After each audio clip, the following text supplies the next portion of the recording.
We are fortunate this year to also have Ricky Bowman as our co-salutatorian for 2019. I have had the opportunity to teach Ricky for the past year, and it's disappointing that I won't have more years with him in my classes. It was a true pleasure to teach him. Ricky has a work ethic that I believe is representative of how he will approach the many challenges he will face in college and beyond. His accomplishments are many and varied: president of the debate team, taking his team to the city championships, co-captain of robotics, which he advanced to the semifinals for the last 3 years, an AP scholar, and a national merit finalist.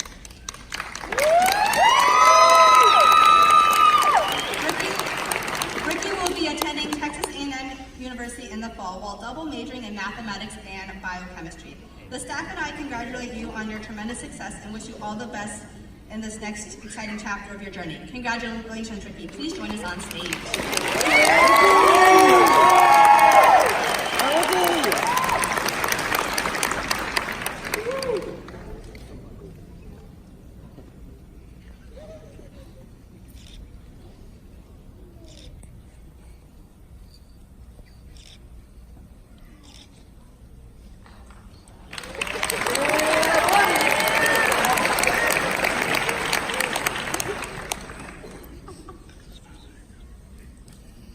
Thank you, Aditi, for that great speech, and thank you, Ms. Giesman, for the introduction.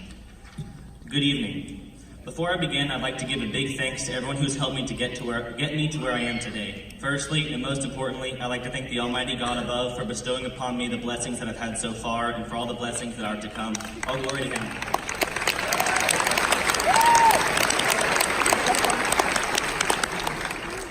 Next, I'd like to thank the members of the administration, Ms. Millspaugh, Mr. Reyes, Ms. Payton, Mr. Ursoy, and Mr. Onair for everything they've done for myself and for the rest of our student body. Our school wouldn't be the same without you. Thank you.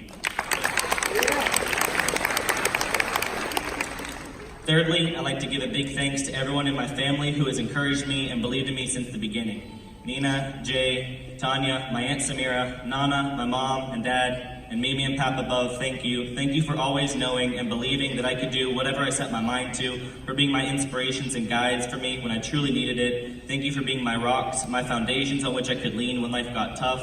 Thank you for all the lessons you've taught me. Thank you for putting up with me when I got mouthy, and thanks for never giving up on me.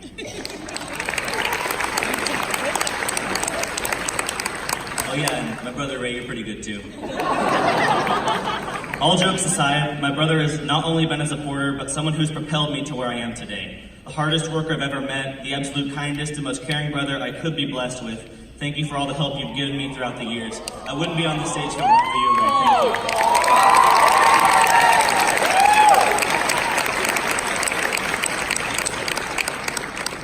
I'd also like to thank all the teachers that I've had over the years. It'd be tedious and futile to try to list them all, but there are a few that I feel like I should mention by name. I'd like to say thank you to Ms. Abusad, Ms. Smith, Mr. Archie, and Ms. Wong for being the sponsors of the most fulfilling clubs I've participated in throughout high school. These clubs helped me build skills and friendships that will last a lifetime. I'd also like to thank Ms. Aruz and Dr. Wynn for teaching me the value of hard work. The two hardest classes I took in high school were Principles of Biomedical Science and AP Chemistry, and these were taught by these two teachers. And even though the terms equivalence point and reaction order still strike fear into my soul, I learned a very valuable lesson in these classes. When one works hard and they put everything they have into achieving their goals, that anything is possible. Now, this does not mean that hard work will instantly lead to success. That's far from the truth. Almost every graduation speech you'll hear will tell you that when you put your mind to something and dedicate everything you've got to a cause, that you will succeed. But this couldn't be farther from the truth. I was the kind of student who would like to apply to an Ivy League school. I'm the kind of student who is a competitive advocate for almost every school in the nation, with a high GPA, high test scores, leadership positions in almost every club, but yet by March 28th, I've received 8 rejection letters from my top 8 schools, including Harvard, my dream school, which all this work was for, frankly, to Johns Hopkins, whose GPA and SAT requirements I exceeded, to Stanford, where the interviewer told me that he hoped he could give me a letter saying congratulations come springtime. I received a rejection letter to A&M Honors, which was a punch in the gut. I received a waitlist letter to Baylor University. There's a point where I was considering taking a gap year, not because I wished to avoid the rigors of college, but because I feared that I might not be accepted into one. And my world was rocked when I realized that all of this hard work, all the testing, the studying, the sleepless nights, the 3 a.m. mornings in which I finished essays, all of this work the luck, the tribulations I endured would result in me attending a school I felt that I didn't belong at.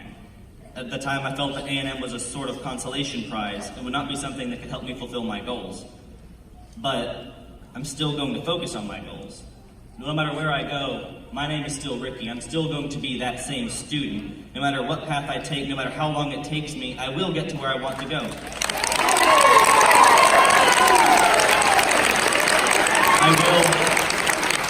I will achieve my goal.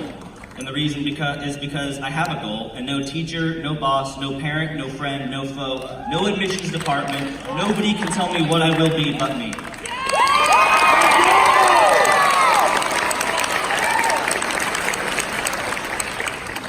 The reason that I share this is because eventually all of us are going to experience failure. We're all going to have a moment in our life where things don't go our way, when life gets tough, or we're dealt a bad hand. But that does not mean you cannot succeed. What matters is how you play the hand you're dealt, that you keep moving towards your goals. My idea of success through high school was classified as acceptance into Harvard, but since then, my idea of success has changed. No matter what institution I decide to attend, no matter how renowned it may be, it's only a path to success, not the path, but a path, because there are many. There are thousands of roads on which you can walk to get to your destination, and just because your first, or second, or third, or eighth option did not work out, that doesn't mean you're a failure. It means you have another chance to succeed.